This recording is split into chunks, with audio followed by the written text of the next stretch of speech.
కావాలంటారు. బ్లౌజెస్ వచ్చేసి 6 కుట్టానండి. ఇంతవరకు వాళ్ళు రాలేదు. లాస్ట్ మంత్ 20th ఇచ్చారనమాట. అంటే 20th తీసుకొని వెళ్తా అన్నారు బ్లౌజెస్. ఇంతవరకు రాలేదండి. 700 మనీ అక్కడే ఆగిపోయిందనమాట.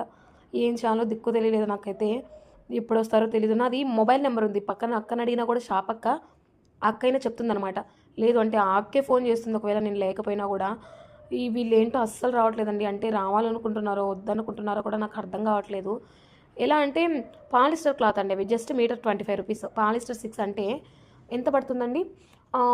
4 మీటర్స్ వచ్చేసి 100 rupees. 150 rupees polyester clothes. 150 rupees 2 పెట్టి కోట్స్ అయితే తీసుకున్నారు. అంటే లంగాలు ఉంటాయి కదా, అవి తీసుకొచ్చారు. పోనీలేండి, లంగాలు 120 వేసుకోండి. ఇక్కడ 240, అక్కడ 150 కదా, 390 రూపీస్ అయితే అయ్యిందండి. 390 రూపీస్ అయ్యింది కదా. ఈ 390 రూపీస్కి 700 పెట్టాలా ఏంటా అనుకున్నాడేమో. అతనైతే ఇంతవరకు రాలేదు. వాళ్ళ వైపు అయితే రాలేదండి. అన్నీ తీసుకొని వచ్చి ఇచ్చారు. 390 ఎక్కడ, 700 ఎక్కడ, డబల్ అమౌంట్. పోతే పోయినాయి అనుకున్నారేమో అండి. నాకైతే అస్సలు అర్థం కావట్లేదు నిజంగానే. అలానే అనుకొని ఉంటారు అనుకుంటున్నాను నేను. పని మీదకి తీసుకున్నారంట. వాళ్ళు కూలి పని చేసుకుంటారండి. పని మీదకి తీసుకున్నాం అక్క అంటే, అన్న ఇవి కాటన్ కదా వేసుకుంటారు, పాలిస్టర్ బ్లౌజెస్ వేసుకోరు అని చెప్పేసి అన్నాను అనమాట. పని మీదకి అక్క అన్నారు. సరేలే అని చెప్పి స్టిచ్ చేసి ఇచ్చానండి. ఇంతవరకు కూడా రాలేదు.